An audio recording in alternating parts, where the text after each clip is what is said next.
Welcome, everybody, to a very special edition of the Don Lemon Show. I have a question for you.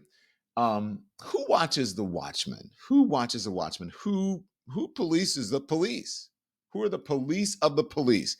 In New York City, it is the CCRB. It's the Civilian Complaint Review Board. You may have heard about it, even if you don't live in New York City. It is an independent agency that investigates allegations of misconduct by members of the NYPD. My guest today spent 8 years as senior investigators for the CCRB, and my oh my, do they have some stories. And I can't wait to hear them speak and also speak about some, not only the problems, but possible solutions as well. Greg Finch is here and Mac Muir as well. They're the authors of Cop, Breaking the Fixed System of American Policing. Gentlemen, thank you for joining. Thanks so much. Thanks for having us. Okay, so listen, I understand that you interviewed, I think, well over 1,000 police officers, hundreds of victims of misconduct in the process of writing this book. So let's start with your analysis, your sort of, 30,000 feet or 10,000 feet or whatever. What is wrong with policing in America? Well, there are a lot of things wrong with policing in America right now. But one of the purposes of our book is to look at this kind of like we would if you ask what's wrong with America right now. And the answer is going to be different from Idaho to Los Angeles to New York to Dallas. And the same is true in policing. Policing is more of a regional and hyper-local phenomenon than I think we give it credit for. When we've had these mass protest movements, we've had incredible national backlash to horrible instances of policing. But we've seen on the inside how regional it is and how important it is to know the logistics of your own police department, how it might be overseen on a local level. And we try to give you the tools to do that because we think it's really possible. Yeah. Greg, you want to weigh in on that? Yeah, the more time that we spent with these cases with victims of misconduct, the more the picture developed that the industry is in a crisis. Policing is in a crisis. It's deeply affecting both the officers that are doing the work and also the communities that they police. And we hopefully identify solutions that can draw these communities closer together. There was just an article in the Times Magazine this week about how more officers die every year from suicides than actually in the line of duty. One of our goals is to educate the public and share what we've learned about how this incredibly complicated institution actually works on the ground.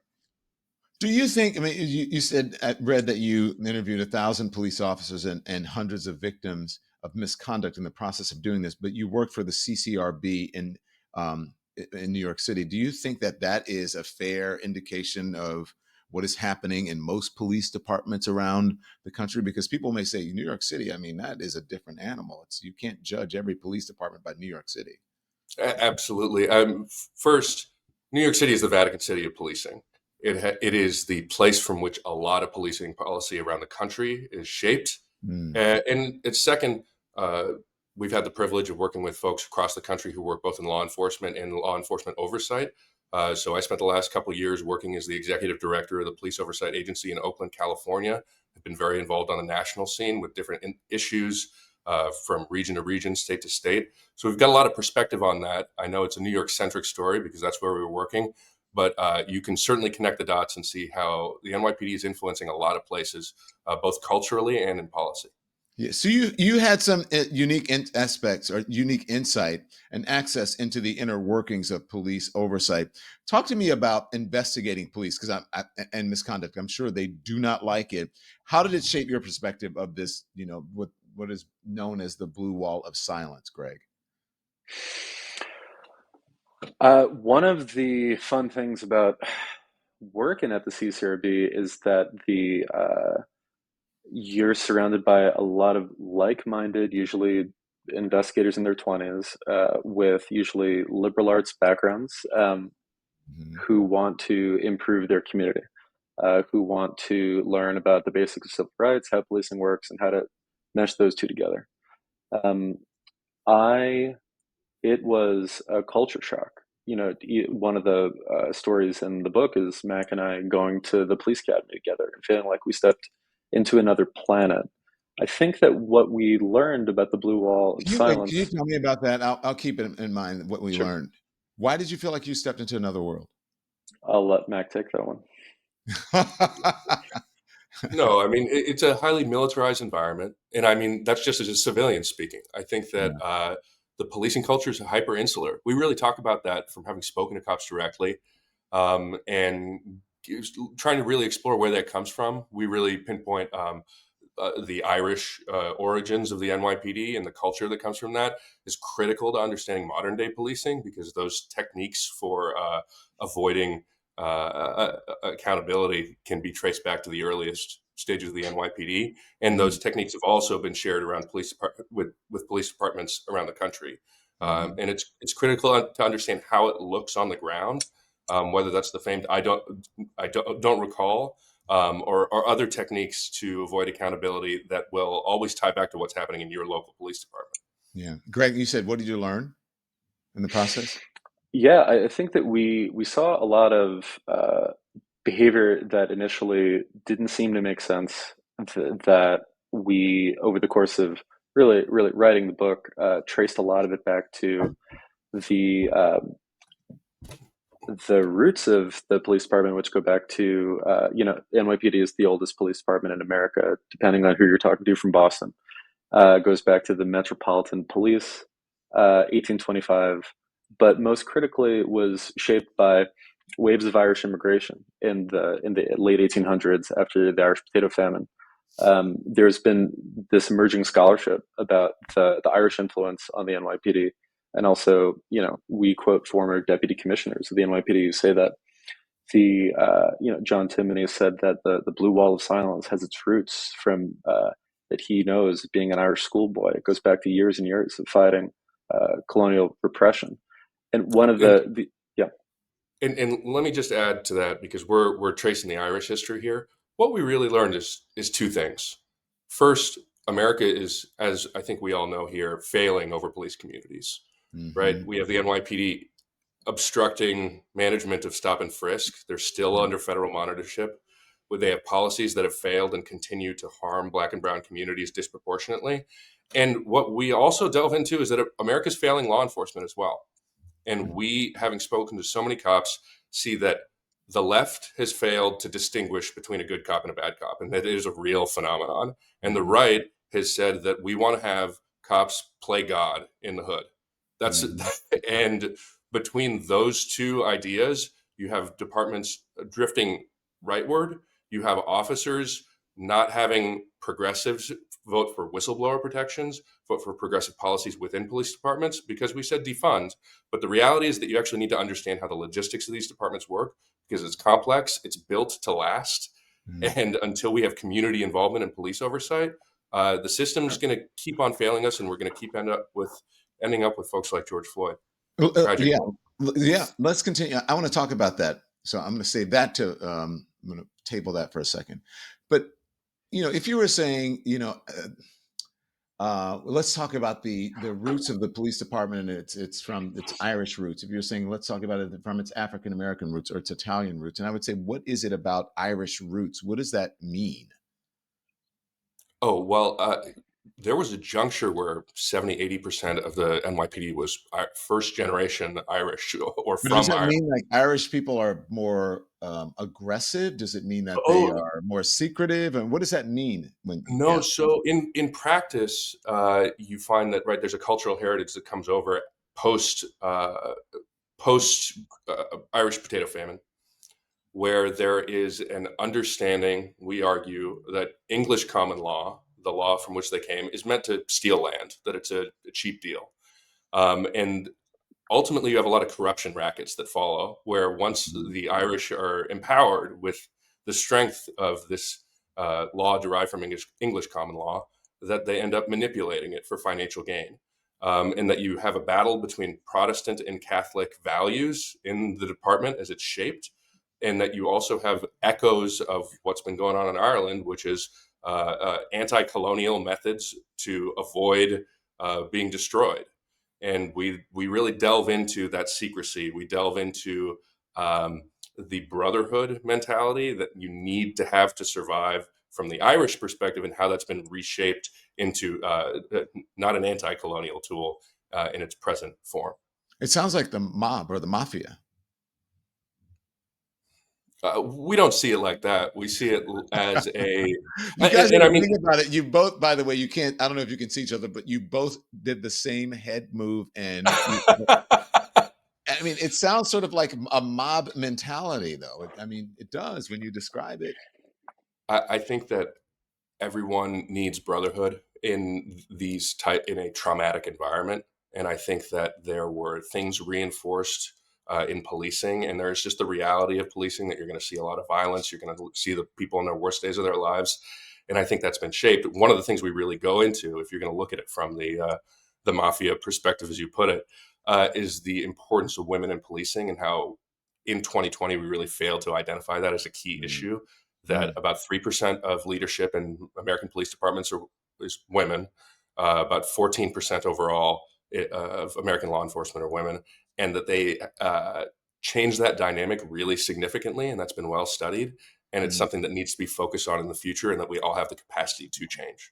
So here's the thing: when you were talking about that, when I don't know if it's mob mentality. That's what it sounds like to me. You said not really, but you argue, and it sounds like that what you're telling me now is that the system of American policing is fixed through whatever Irish roots or whatever roots that it has. It's fixed in ways that resist accountability. Okay, Correct. so Mm. what? So what? How is that? Why is that? Why does policing resist accountability? Well, you have to understand that a significant amount of this is a financial exercise, right? There's Mm, racism in American society that absolutely bleeds into all aspects of government in one way or the other. That's certainly present and most visible in policing, but there are huge financial incentives to avoid accountability. And I think that one of the things we've done when looking at like police unions, for example, is right. we've said, why are they protecting bad officers? Well, we almost forget in that conversation what their role as labor union leaders is. And I think that the system is designed to protect bad acting officers because there are financial incentives. It improves police power. It expands broken windows policies, which widen police power. And who wants to be watched more than they have to be? I think there's Yeah. something to be said for that. Let's talk about, you mentioned George Floyd. You want to talk about racism? Because that's a big, look, we were at home during the pandemic. We saw what happened with George Floyd that brought the subject of racism and the problem of racism, the real problem in police departments, brought it to the fore. And I think the BLM or the Black Lives Matter movement that gained prominence because of that. And now, folks are, I think the pendulum is swinging the other way. But let's talk about racism in police departments. How big of an issue is it really, from your understanding? So it's absolutely an issue, but I think that we view it as Mr. Coates said, is that policing in many ways is a reflection of our own society, and the Mhm. racism within it is a reflection of our democratic will. And what our book really intends to do is invite readers to invest in their local police departments, where you can change policy and you can change culture through policy and through active participation. How Every do you do local that though when you have the police unions and hiring? Most of the folks who are in the police now, they hire their own, et cetera. I mean, that's a tough nut to crack. Don't you think that's a tough system to break into? Absolutely, but let me give you an example. Here in Oakland, where I am now, when there was a major sex scandal where many officers were sleeping with the same underage woman, there was a backlash from the community. Remember There that? was a ballot initiative to totally change the oversight structure. Now, when I was executive director, the chief had to agree with me on each disciplinary action against a police officer. So we conducted joint investigations, and then civilian oversight had a major role in that accountability. We were in the room for a lot of major decisions, and then it came down to us a lot of the time. And that's because the community was outraged, and they Mhm. came and said, we need to put together a city charter that's going to reflect community values. It's always a work in progress. But I Mhm. think you can see that from city to city, victims of police misconduct, folks who have lost loved ones to violent police action, are working to get this done. And this book is an invitation to stand beside them. They need our help. Okay, I want you to stand by because we're going to take a break to hear from our sponsors. Support from the Don Lemon Show today comes from the Freedom from Religion Foundation. Our founding fathers meant for us to have what? A separation of church and state. But there are people who are not wanting that now, and they are pushing for a theocracy when we're not supposed to be a theocracy. And let me put it to you in a way that you might understand it. Have you ever been on a road trip where one person insists on controlling the music? You're just trying to enjoy the ride, but no, you're stuck listening to whatever they want to hear. Nothing that is your favorite band. No discussion, no compromises, just their way or the highway. Well, that's kind of what's happening with Christian nationalism right now. They're trying to control everything. Some folks want to take over the wheel and they want to force everyone to follow their beliefs, shoving religion into our laws, our schools, and even our personal choices. But hey, this country was built, as I said, for everyone to be free. It was built for everyone, not just one group. And that's where the Freedom from Religion Foundation comes in.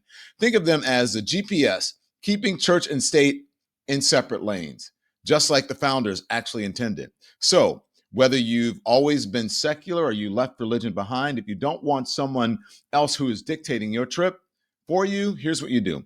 FFRF has your back. So join us. Go to ffrf.us/freedom or text my name, Don, to 511-511 and become a member today. Text Don to 511-511, or you can go to ffrf.us/freedom. Because when it comes to freedom, we all deserve to choose our own route. For membership information, text Don to 511-511 today. Text fees may apply. Support from today's show also comes from, guess what? A product that I really love. It helps me to be healthier, and that is from 120 Life. Did you know that your blood pressure is the number one risk factor for mortality? And you know what that does? 1 in 2 adults has it. That is a 50-50 chance for you to becoming a walking time bomb, and that you're maybe a walking time bomb right now. But here's the good news. You can take control of your blood pressure naturally without relying on Big Pharma. 120 Life is a blend of great tasting superfruit juices that have been shown to actually help lower your blood pressure. I'm telling you, it's really tasty. It has helped me. It's actually helped me to become calmer and more confident about where my blood pressure is, and also my blood sugar levels as well. So it's not just for high blood pressure. It's beneficial for health conditions as well, like diabetes. So 120 Life is trusted by health care professionals, with hundreds of doctors recommending it to help manage blood pressure naturally. So for a limited time, here's what you can do, okay? Try 120 Life and save 20% off. Just use the code DON, D-O-N, at checkout at 120life.com. 120 Life offers a risk-free trial with a full refund if you don't see lower numbers in 2 weeks. So what do you have to lose? It is your money-back guarantee, risk-free, if you don't see lower blood levels in 2 weeks, or lower blood sugar levels, and et cetera, in 2 weeks. So go to 120life.com and use the code DON to save, okay? You can save 20%. There's nothing to lose except your high blood pressure numbers. Go to 120life.com and use the code DON to save 20% off. Remember, you must use the code DON to get this special offer. This is serious. This is your life we're talking about. 120 Life can help. So you outlined several concrete solutions for fixing American policing. Can you elaborate on one or two of them that you believe are the most critical at this point? Greg, you're free to weigh in too at any point if you want. No, sure. Greg, So internal affairs. Let's talk about that.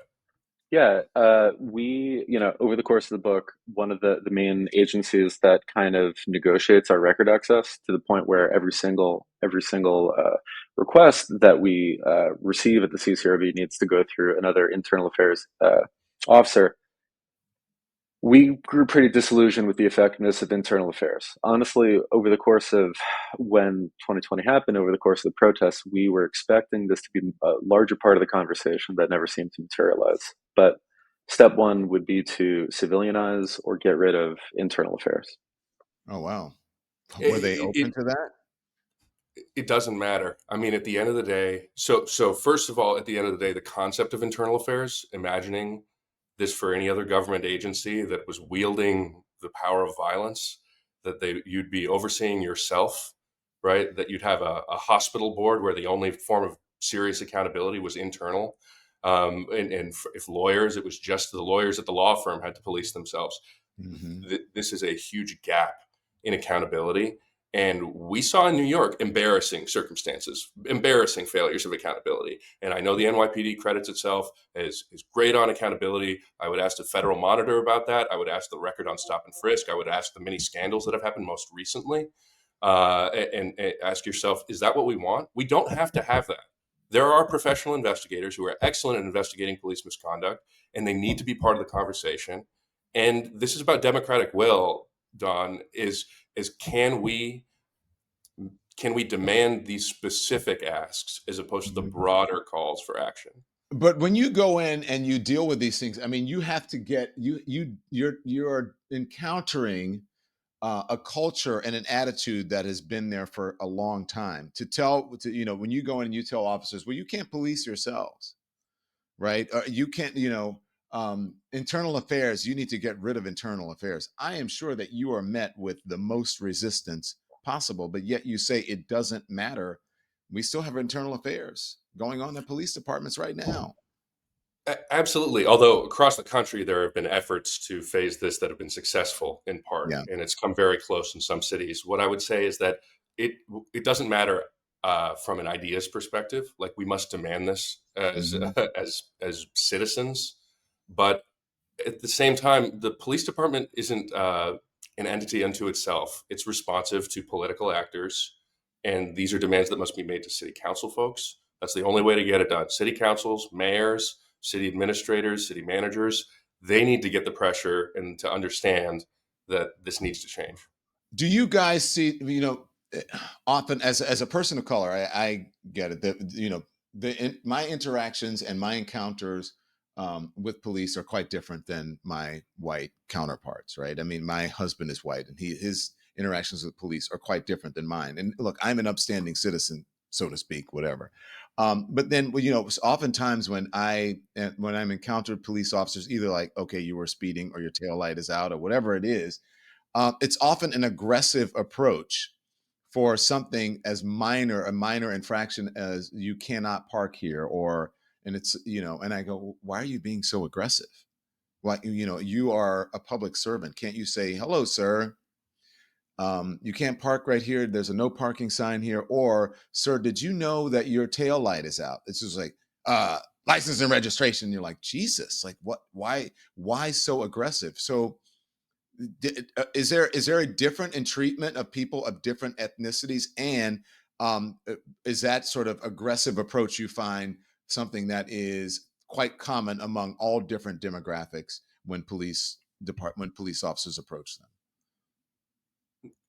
Black people are treated worse by the police in America, and treated more harshly, and there's studies to back this.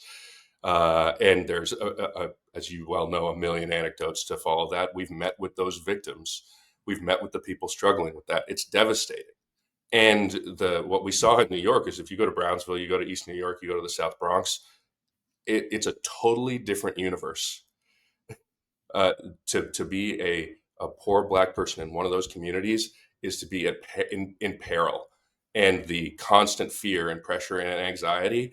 We understand as white guys, we're going to have a limited perspective on that, but we really we spend a lot of time absorbing those stories, and it certainly shapes how we approach our work. Is it the same in poor white neighborhoods? Is it similar treatment to Black neighborhoods, or do you think poor whites are treated even better, treated better than poor Blacks? I think we get some limited perspective on that in New York City by its very nature. But it's going to be more severe in poor Black neighborhoods. I mean, we have to understand that the colorism here, and that the many things woven into the fabric of how we grow up in America, are going to affect these biases. Something, Greg, that I agreed with you in your book, I thought it was the dumbest slogan of all, was the Defund the Police slogan and Defund the Police movement. Whether you just wanted police reform or what, then say that, but to say Defund the Police, I thought it was just extremely tone deaf and not very productive. You reject this idea of the Defund the Police movement. Why is that? I think first, it's bad politics. And Mac and I are fluent in the framework of abolition, and we are incredibly sympathetic and empathetic to it. And we think that, unfortunately, We're about to come up on 5 years since George Floyd, and kind of the height of that entering the American consciousness and the way that America metabolized that and rejected it, and now it's being used sort of against all parties involved, is showed the danger of the framing of the way that it was presented to America. America is a consumer society, and most consumers, I think, if you say defund the police, they're thinking you're taking away an option on my phone. You're giving me one less product. That does not make me feel good. We hopefully, over the course of the 6 proposals that we have at the end of the book, show a new path that we think incorporates a lot of the perspectives from all stakeholders right now. All right, stand by for a word from our sponsors. Support for the Don Lemon Show today comes from Beam.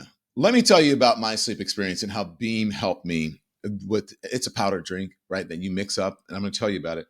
It is, I've been having trouble sleeping because I had so much on my mind, family issues, work issues, all kinds of issues that you have to deal with on a day-to-day basis. And you've got to be refreshed in order to deal with those issues. I found myself tired all the time. I was scattered, and I didn't want to take a narcotic, take a sleeping pill, because then you have that hangover.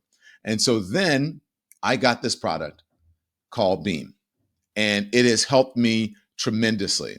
And here's what you have to do though. You don't not only have to be refreshed so that you can take care of your personal and your professional business, but also what's going on in the world right now, because they are throwing a lot of stuff at us. The right is trying to get us to be tired so that we don't fight back, that we don't stand up, that we are just worn out. Well, that's where you can turn to Beam. And that's why I turned to Beam. It's Dream Powder. It's a natural sleep blend designed to help you get the deep restorative rest your body and mind need to stay in the fight. Because here's the truth. You cannot sustain the fight without rest. Burnout serves the people in power who love nothing more than to what? See you exhausted and checked out. So it is good for you. It has all kinds of vitamins and minerals. It's got magnesium. It has got reishi, melatonin to help you sleep. I took it the first time and I was out like a light within 15 or 20 minutes. So it was great. And so I have continued to use it. I trust this product, and it is, trust me, it's very good for you. So since I started using Dream, my focus came back, my energy returned. I'm ready to face the day, ready to stand up for things that matter. So it all improved with this Dream Powder. So here's what you need to do. Right now, Beam is offering up to 40% off. 40% off of their best-selling Dream Powder just for my listeners, just for you, okay? It's a limited time offer, and it's a perfect way to overcome that exhaustion and stay in the fight every single day.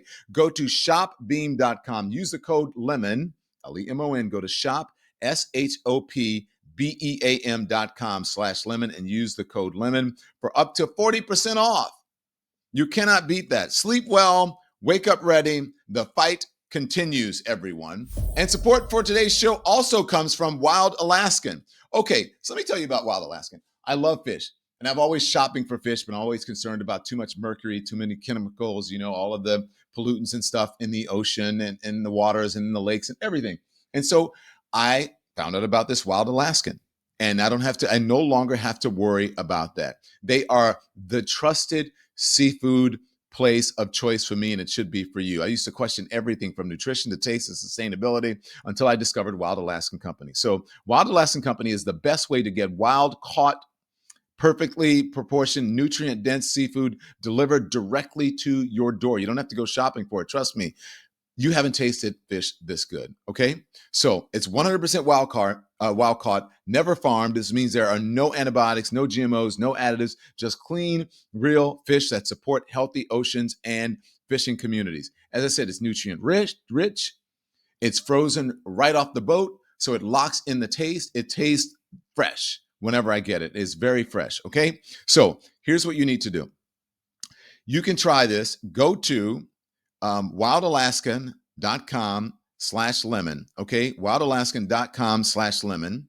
You have to use the lemon, right, in order to get the discount.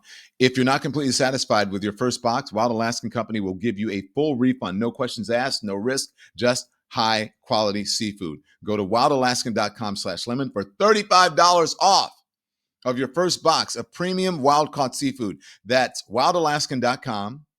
/lemon for $35 off your first order. So thanks to Wild Alaskan Company for sponsoring this episode. So you mentioned abolitionism. Am I right? What do you mean you're quite aware and steeped into I guess the nuances or of abolitionism? What do you mean by that? Well, we absolutely need to understand the frameworks for policing from all perspectives. So we've looked at broken windows policies in detail. We've looked at abolition policy in detail. We need to be able to understand where folks are coming from and have a dynamic approach to diagnosing the problems and But when seeing you what say abolitionism, people think about abolitionists during the slavery movement. You understand what I'm saying when you say something like that? abolishing the police. Yeah, That's there you it's go. a Yeah, that's what I'm catchphrase in saying. that universe. Yes, that's so folks will think of that. So go on, finish your thought, please. No, we brought in a lot of perspectives here. We brought in some law enforcement perspective, really from the constitutional civil rights perspective that is so critical to American policing. And we brought in a lot of research from everywhere else we could get to try to diagnose what exactly this is. The book highlights real cases that you investigated, from stop and frisks to chokeholds and shootings. Can you share any specific case that was particularly impactful to you? Because you mentioned George Floyd several times here. Anything that was particularly impactful to you as it relates to chokeholds and stop and frisks, et cetera?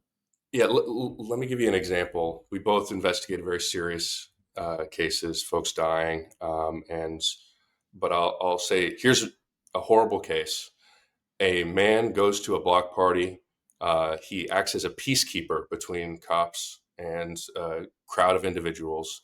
He ultimately is tased, knocked unconscious. His head is slammed into the ground, ground into the ground. And as he is unconscious, an officer yells the N word at him over and over again. Now, Where was that this, in New York? yeah, it's in the Bronx. There's so many stories you never hear about. It's stunning. Wow. Thousands of cases. But Wow. in that instance, what happened was the CCRB prosecuted the case all the way through, attempting to fire this officer. Hate speech. The NYPD judge in the case agreed it was hate speech. This is a public record. They say it's abhorrent. You should never be able to have a police officer in the NYPD say something like this. And then the police commissioner at the time undid the discipline. And the kicker is that the headline was just that the police commissioner saved a cop's career. Who was the commissioner? That was Commissioner Sewell at the time. Wow. And it shows the arc, and we really get into the details of these cases. It's horrible stuff, but you got to see in practice how it gets sabotaged, because that's what's going on. Why do people need to read this book? Two reasons right now. One, 5 years since George Floyd, we got to look in the mirror. It's so important to say, where have we come and what can we do moving forward? And two, we're in a time where democracy is under threat. And we just had a Trump's executive order unleashing law enforcement. And you have to ask yourself, what can I do? And civilian oversight on a local level of your police department is a very important control on democracy and public safety. And so if you're asking yourself, what do I do if I'm frustrated about democracy now? This is it. And this is the time to learn. Do people have a right to be afraid when you see what Donald Trump, Greg, is doing by offering? He wants immunity. He wants sort of complete immunity to police officers. Should people be concerned about that? Because I know that Black folks are concerned about it. I think that it starts with realizing that policing is ultimately democratic, and it's not a way that I think we are brought up or ever taught to learn about it. But what we found over the course of creating this book is realizing how much this is the center of our democracy. If you're concerned about what's happening at the federal level, the state level, you can get involved at the local level. And right now, there's never been a more important time to learn how policing works at the local level and how police accountability works at the local level. Mac? But yes, you should be concerned. And this is an important part of the puzzle piece, right? DOJ is not coming into your local police department to save you from pattern practice issues anymore. It's about us in our own communities taking up the responsibility of democracy and taking up the responsibility of accountability. It's not coming from anywhere else. Mac Muir, Greg Finch. The book is called Cop, Breaking the Fixed System of American Policing. Thank you, gentlemen. Thank you, sir. Thank you, Tom. Thanks everyone for watching. Your support means the world to us. So make sure you hit the like button and you subscribe to our channel to make sure that you never ever miss a video. We're live every day, 10 a.m. Eastern time. We drop even more content at 2 p.m. Eastern and 5 p.m. Eastern. And if you want more Don Lemon Show content, we'd love for you to become a member of the Lemon community, where you will receive access to special community posts. You'll get exclusive content and members-only live shows. So head over to our channel page or click the join button on this video. Again, thank you for watching. We appreciate your love and your support, and we will see you next time.